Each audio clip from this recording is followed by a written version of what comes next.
Hello.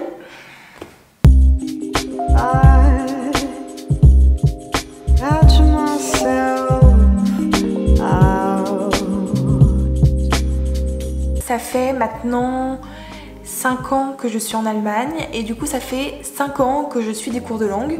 Donc déjà au début d'allemand et maintenant, depuis 1 an d'ailleurs, de portugais, vu que je suis amenée à aller au Brésil dans le cadre de ma thèse et qu'on me demande en fait d'apprendre le portugais, ce qui est en fait évident. Après mon dernier séjour au Brésil, je me suis vraiment rendu compte que les Brésiliens ne parlaient pas anglais, ce qui est totalement ok. Voilà. En fait, je dis ça parce que j'ai déjà eu des réactions de gens autour de moi, alors pas forcément quand je parlais des Brésiliens, mais aussi quand je parlais par exemple de mon ancien boulot où les gens parlaient allemand en fait, me parlaient allemand. Et j'ai déjà eu en fait des gens qui ont dit ouais mais c'est pas normal, c'est pas sympa, nanana. Je pense quand même qu'il faut absolument faire une séparation entre le fait d'être sympa et le fait de choisir une langue pour s'exprimer. Il y a plein de raisons qui poussent une personne à choisir une langue plutôt qu'une autre pour s'exprimer. La première des raisons, c'est le fait que il faut que les gens se comprennent, sinon il n'y a pas de conversation possible, évidemment. Et ensuite vient être confortable. Vous savez jamais, parce que se sentir confortable dans une langue, c'est pas synonyme d'être bilingue ou d'être complètement fluent, de parler couramment. On peut se sentir inconfortable alors qu'on parle très bien ou que vous avez l'impression que la personne parle très bien. Voilà, je parle en fait de sécurité émotionnelle. Prendre mon exemple personnel, typiquement, je me sens en sécurité émotionnelle en anglais, donc je suis capable de me mettre en colère, de pleurer, d'être pleine de joie en anglais. Par contre, c'est très difficile pour moi d'être en colère en allemand. Ça m'est arrivé une fois, j'ai fait une crise d'angoisse, j'étais avec des collègues et il a fallu que je m'exprime en allemand. Et je l'ai fait et en fait je dois dire que j'étais très fière. J'étais dans mon malheur en fait, dans ma détresse du moment, je me suis dit putain et quand même j'arrive à parler en allemand dans ces moments-là, c'est cool. Voilà, mais typiquement par exemple en portugais, clairement pas quoi, clairement pas. Je veux dire, si je me mets à être en colère, ça va partir en anglais, ça va partir en français, mais ça partira pas en portugais, ça c'est sûr. Du coup, comme je le disais, ça fait 5 ans que je suis des cours de langue de façon assez assidue. J'ai du coup maintenant on va dire une bonne expérience en termes de cours de langue et il se trouve que j'ai un passif au niveau des cours de langue qui me reste du collège et du lycée. J'ai jamais été très à l'aise en cours de langue. Déjà parce que ça demandait un travail quotidien que je n'ai jamais fourni. Donc en fait j'étais toujours à la ramasse, j'étais tout le temps dans le rush. En fait c'était un sujet qui ne m'intéressait pas, absolument pas. C'est-à-dire que je ne voyais pas l'utilité de parler allemand ou anglais.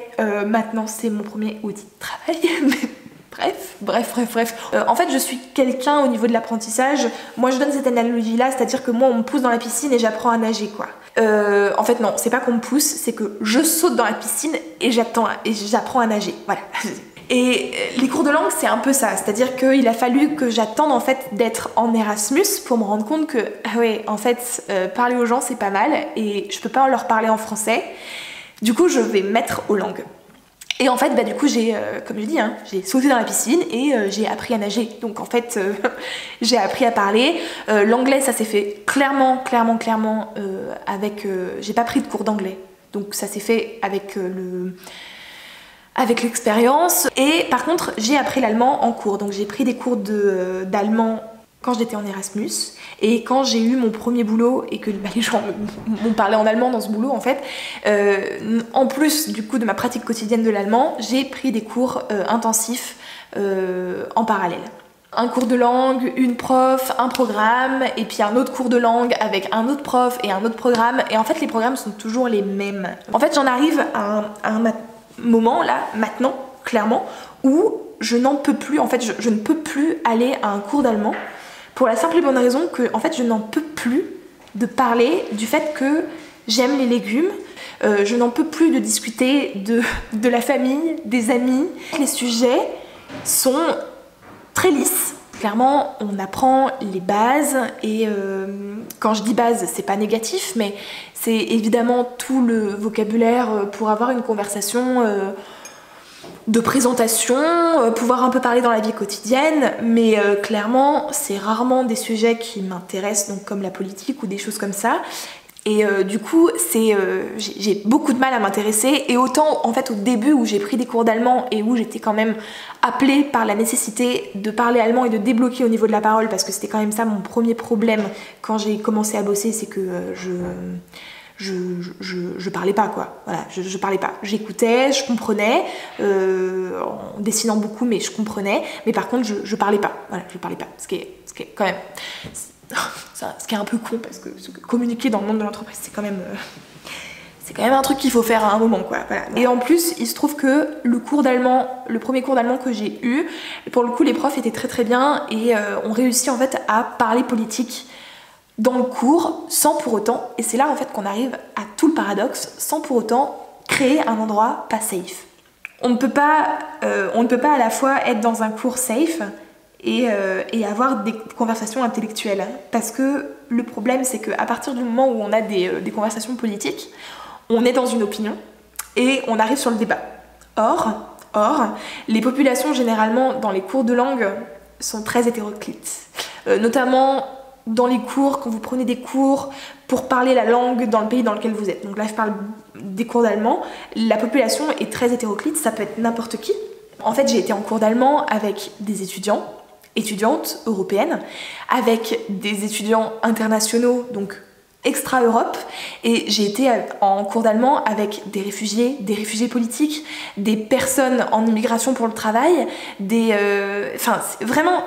J'ai rencontré beaucoup de personnes différentes avec beaucoup d'opinions différentes.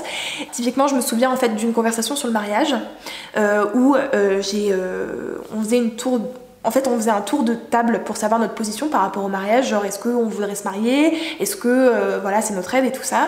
Bon, moi c'est pas mon rêve du tout. Et en fait juste après moi, il y avait une dame en fait qui était réfugiée politique et qui a raconté en fait son expérience en disant bah en fait moi je me suis mariée à 14 ans, mon mari là il est encore en Iran et tout ça, et en fait elle parlait de son expérience de vie. Alors elle a pas vraiment parlé de ce qu'elle pensait du mariage forcé et jeune, mais en fait je me suis retrouvée un peu con, quoi. Voilà, je me suis retrouvée un peu en mode ouais, oui du coup Et le dernier point au niveau des cours de langue que j'avais envie de partager, c'est le côté cliché. J'ai repris des cours de portugais dans une école privée, et en fait on a fait un exercice, et en fait c'était affreux. En fait, c'était affreux. En termes de clichés, je pense qu'on ne pouvait pas tomber plus bas. On ne pouvait pas tomber plus bas. Il y avait une liste d'activités. Et c'était la consigne, donc vraiment la consigne, hein. C'était écrit comme ça dans le livre, c'était marqué « Dites quelle activité préfèrent faire les Allemands et quelle activité préfèrent faire les Brésiliens ». Si vous voulez, il y avait quand même des activités qui étaient extrêmement clichés, comme la sieste, parler dans la rue, danser, prendre des selfies. Il me semble qu'il y avait dormir. Je crois qu'il y avait dormir, ouais. Et en fait c'était absolument insupportable en fait d'entendre, du coup, parce que du coup j'étais avec des Allemands, et en fait d'entendre les Allemands dire ah bah oui les Brésiliens ils préfèrent dormir, c'est trop drôle. Mais en fait je trouvais ça insupportable déjà d'avoir une consigne pareille, parce que on pouvait très bien tourner la consigne autrement, comme étant bah, quelles sont les activités que vous préférez faire et quelles sont les activités que préfère faire votre voisin, par exemple. Ça me paraît... c'est vraiment une tournure de consigne, et en fait souvent les cours de langue, et en tout cas les livres, c'est surtout les livres en fait, parce que après le prof en lui-même est libre de changer ça ou pas, mais les livres parfois sont extrêmement clichés. Je parle même pas de la reproduction de la diversité, parce que ça on n'en parle même pas, mais en fait les livres sont extrêmement clichés. Et là, le livre que j'ai de portugais, en fait, là, on est dans le top level, quoi, en termes de clichés. Et je trouve ça dingue, en fait. Voilà. Et moi, généralement, ça rend déjà le cours pas très safe. Enfin, moi, ça m'énerve. Surtout que les clichés, c'est vraiment de la merde, putain. Enfin, vivant en Allemagne, et on a quand même des clichés sur les Allemands, et ayant fait du coup une expérience pro au Brésil aussi, je veux dire, j'ai pu voir les gens dans leur quotidien, Et en fait, oser dire que les Brésiliens aiment pas travailler, parce qu'il me semble qu'il y avait travaillé dedans, ou quelque chose comme ça. Oser dire que les Brésiliens veulent pas travailler, enfin travaillent pas, je trouve ça mais d'une indécence, enfin mais c'est affreux quoi. Quand on pense qu'à Rio il y a des gens qui ont double travail, qui travaillent toute la journée en fait pour juste survivre, alors que je veux dire les Allemands, c'est pas des excités du bocal en termes de travail, hein. Enlevez-vous ça enlevez-vous ça, enfin en tout cas c'est pas notable quoi. Je dis pas que les Allemands aiment pas travailler, mais c'est pas une valeur quoi. Alors ils le pensent hein, que c'est une valeur, mais en fait je vous le dis, c'est pas une valeur quoi. Franchement non quoi. Les Allemands sont persuadés que c'est des travailleurs, qu'ils sont à l'heure, qu'ils sont ordonnés. C'est vraiment un cliché que en fait les Allemands ont, même d'eux-mêmes, et que en fait, mais non les gars, c'est pas vrai. Je veux dire non, vous n'êtes pas tout le temps à l'heure. C'est pas vrai quoi. La ponctualité allemande, ça n'existe pas. Ça n'existe pas, bon sang. Et pareil, l'ordre, bah non, c'est pareil. Genre, c'est pas ordonné, c'est bureaucratique à mort. Donc, en fait, t'as l'impression que c'est ordonné, mais en fait, non, c'est le dawa, quoi. Mais comme tout le monde, je veux dire, c'est pas que c'est les Allemands en particulier, c'est juste que c'est tout le monde. Et en fait, je trouve ça... bon, là, j'ai un peu dérivé sur le cliché, mais c'est vrai que les cours de langue et certains livres s'appuient beaucoup sur les clichés. Ça rend, en fait, le cours de langue potentiellement...